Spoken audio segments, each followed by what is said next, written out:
اللہ اکبر اللہ اکبر۔ اور یہ بات جو بھی میں آپ سے کہہ رہا ہوں نا، اللہ کے لیے اپنے نفس پر پہلا قدم رکھنا، پہلا قدم نفس پہ رکھنا، دوسرا قدم جنت میں۔ تو طبیعت پر بڑا بوجھ پڑ رہا تھا، میں کیسے کروں گا، میں کیسے کروں گا۔ آج کے بعد اگر نامحرم عورت سامنے آئے گی تو میں نظریں کیسے ہٹاؤں گا۔ سامنے سے نامحرم عورت آئی، آپ کی اس پر پہلی نظر پڑی اور آپ نے اپنی نظر جھکا لی، اسی لمحے اللہ پچھلے سارے گناہ معاف کر دیتے ہیں۔ اور ایمان کی وہ حلاوت عطا فرماتے ہیں جس کو آپ اپنے سینے میں محسوس کریں گے۔ اسی لیے اللہ رب العزت نے اپنے بندے کے اپنے طرف آنے کو جہد سے تشبیہ دی۔ اللہ رب العزت کا ارشاد ہے والذین جاہدوا فینا، میرا وہ بندہ جو میری طرف آنے کی جہد کرے گا۔ آرام سے نہیں آ سکتا، آرام سے نہیں آئے گا، نفس پر بوجھ ضرور پڑے گا۔ جو جہد کرے گا، جب بیٹا کسی غلط بات کا مطالبہ کرے تو بیٹے سے کہے گا بیٹا باوجود اس کے کہ تو میری اکیلی اولاد ہے، لیکن میں کیا کروں، یہ گناہ میں نہیں کر سکتا کیونکہ اللہ اور اس کے رسول کا حکم نہیں ہے، یہ میں نہیں کروں گا بیٹا، یہ میں نہیں کر سکتا۔ اس کو اللہ فرما رہے ہیں والذین جاہدوا فینا، جو میری طرف آنے کی کوشش کرے گا، لنہدینہم سبلنا، میرے بندے غور سے سن، میں ضرور در ضرور تیرے لیے اپنی قربتوں کے راستوں کو کھولوں گا، پہنچ جائے گا تو میری طرف۔ تو میں نے جب یہ بات سنی تو میں مفتی صاحب کا چہرہ دیکھنے لگا، میں نے کہا حضرت مجھے بات سمجھ نہیں آئی، مجھے سمجھائیں ذرا، مجھے نہیں بات سمجھ میں آئی۔ اللہ کی قربت کے راستے کیا ہیں؟ تو فرمانے لگے کبھی اس ماں کو دیکھا ہے جو پہلی مرتبہ اپنے بچے کو زمین پر کھڑا کرنے کی کوشش کرتی ہے، 8، 9 یا 10 ماہ کا بچہ ہوتا ہے یا 1 سال کا، جب اس کو پہلی دفعہ کھڑا کرتی ہے تو اپنی دونوں انگلیاں اس کے ہاتھ میں دیتی ہے، پھر اپنے ہاتھ چھڑوا کے پیچھے ہو جاتی ہے۔ اب بچہ ماں کی طرف بڑھنے کے لیے پہلا قدم اٹھانے لگتا ہے، ابھی پہلا قدم اٹھا نہیں سکتا، ماں فرط جذبات میں دوڑ کر اس کو پھر گلے لگا لیتی ہے۔ جب بندہ اس بات کا عزم کرتا ہے میرے رب تو کتنا میرا کریم رب ہے، اب تک میں نے کتنا تجھ کو ناراض کیا، آج کے بعد یا اللہ میں تیرے حکموں کو نہیں توڑوں گا، میں پوری کوشش کروں گا کہ یا اللہ میں تیرے حکموں کو پورا کروں، کمی بیشی رہ جائے تو معاف کر دینا۔ جب وہ یہ ارادہ کرتا ہے تو اللہ رب العزت دوڑ کے آ کے اپنے اس بندے کو سینے سے لگا لیتے ہیں۔ ارادہ ملک کا بادشاہ، ملک کا حکمران ابھی اس بات کا ارادہ کرتا ہے، وہ جھوٹے منہ کہتا ہے، جھوٹے منہ میں اس ملک میں اللہ کے حکموں کو پورا کروں گا، اللہ کی مدد براہ راست اس کے ساتھ ہو جاتی ہے۔ جھوٹا ارادہ، اس کا کوئی ارادہ نہیں ہے۔ جب ہم کہتے ہیں نا حسبی اللہ، سوچے سمجھے بغیر ہم کہیں نا حسبی اللہ، بس اللہ میرے لیے کافی ہے، اللہ کافی ہو جاتا ہے۔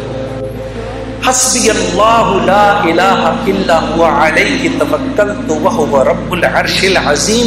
میرے دوستو یہ وہ دعا ہے جو دن میں اگر کوئی 7 مرتبہ شروع میں اور 7 مرتبہ شام میں اس دعا کو پڑھ لے پورے دن کے لیے، اور یہ وہ واحد دعا ہے جس کے بارے میں اللہ کے نبی نے فرمایا یہ میرا کوئی امتی اگر دھیان کے بغیر بھی پڑھے گا اللہ سارا دن اس کے ساتھ ہو جائیں گے۔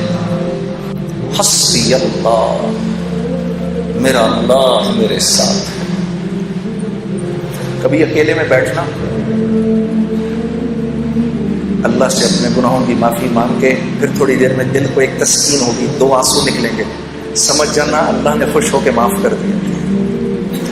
پھر کہنا آنکھیں بند کر کے حسبی اللہ، پھر یاد کرنا کہ بھائی نے کہا تھا یہ بات، ساری دنیا کا مزہ ایک طرف، یہ جو دو بول تم بولو گے حسبی اللہ، اللہ ایسا سکون دل میں دیں گے کہ تم کہو گے دنیا کی دولت بھی اس کے آگے ہیچ ہے. حسبی اللہ. تو ہمارا مسئلہ نیکیاں کرنا نہیں ہے. نیکیاں تو ہیں، دیکھو کتنا بڑا مجمع آ گیا جمعہ پڑھنے کے لیے، باہر بھی کتنے بیٹھے ہیں. ہمارا مسئلہ نیکیاں کرنا نہیں ہے، ہمارا مسئلہ برائی سے بچنا ہے. برائی سے نہیں بچا جاتا. برائی سے بچنے کا کیا مطلب ہے؟ کیا گناہ نہیں ہوں گے؟ نہیں، گناہ ہوں گے. برائی سے بچ. متقی کون ہے؟ وہ جو گناہ نہیں کرتا؟ نہیں، متقی تو وہ ہے جو گناہ کرتا ہے فوراً معافی مانگ لیتا ہے. یہ متقی ہے. گناہ کیا معافی مانگ لو، اللہ مجھے معاف کر دے، معاف ہو گیا. پھر گناہ ہوا، یا اللہ مجھے معاف کر دے، پھر معاف ہو گیا، یا اللہ معاف کر دے. کرتے کرتے کرتے اللہ رب العزت ایک وقت آتا ہے، اللہ فرماتے ہیں میرے بندے جب دیکھتے ہیں کہ تو معافی مانگ کے تھکتا ہے یا ہم معاف کر کے تھکتے ہیں، تو معافی مانگ مانگ کے تھک جائے گا، ہم معاف کر کے نہیں تھکیں گے. یہ تو ہم اللہ کو پہچانتے نہیں. آپ دیکھو یہ اسکول میں تو سبھی گئے ہیں، 8 بجے کا ٹائم، بھائی 8 بجے اسکول میں جانا ہے. 8 بجے نہیں پہنچو گے تو کیا ہو جائے گا؟ گیٹ بند ہو جائیں گے. اس کے بعد گھسنے دیں گے اندر؟ نہیں گھسنے دیں گے. چلو بھائی باہر نکلو، در سے گھر جاؤ. اب ادھر مؤذن اذان دیتا ہے، اللہ اکبر اللہ اکبر. اس رب سے بڑا کوئی نہیں ہے، یہی سب سے بڑا ہے. اذان ہو گئی، اذان کے بعد اللہ رب العزت کا حکم آنا چاہیے تھا، چلو بھائی بند کرو، مسجد کو بند کرو، اب کوئی مسجد میں نہیں داخل ہوگا. تو مؤذن سے کہا رک جاؤ رک جاؤ، ابھی تو میرے بندوں نے اذان سنی ہے، انہیں 15-20 منٹ تو دو. ابھی میرے بندے کاموں میں لگے، ابھی آئیں گے میرے بندے، ابھی آئیں گے. مسجدوں کے دروازے کھول دو، کیونکہ مسجد میری رحمت کی جگہ ہے، میرا گھر ہے. ابھی میرے بندے آئیں گے، کوئی بات نہیں اگر تھوڑی دیر ہو گئی تو، ابھی تو یہ آئیں گے. 15-20 منٹ کے بعد نماز کھڑی ہوئی، اللہ اکبر اللہ اکبر، قد قامت الصلاۃ قد قامت الصلاۃ. نماز کھڑی ہونے لگی ہے، نماز کھڑی ہونے لگی ہے. اب تو کہہ دینا چاہیے تھا اللہ کو، مؤذن کو، چلو جاؤ اب جا کر گیٹ پر تالے لگا دو. ہونا چاہیے تھا.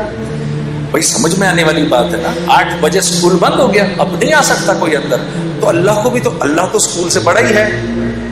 لیکن نہیں، تالے نہیں لگانا، کوئی بات نہیں، تمہاری نماز کھڑی ہوگی، پیچھے سے میرے بندے آ رہے ہیں، کھول کر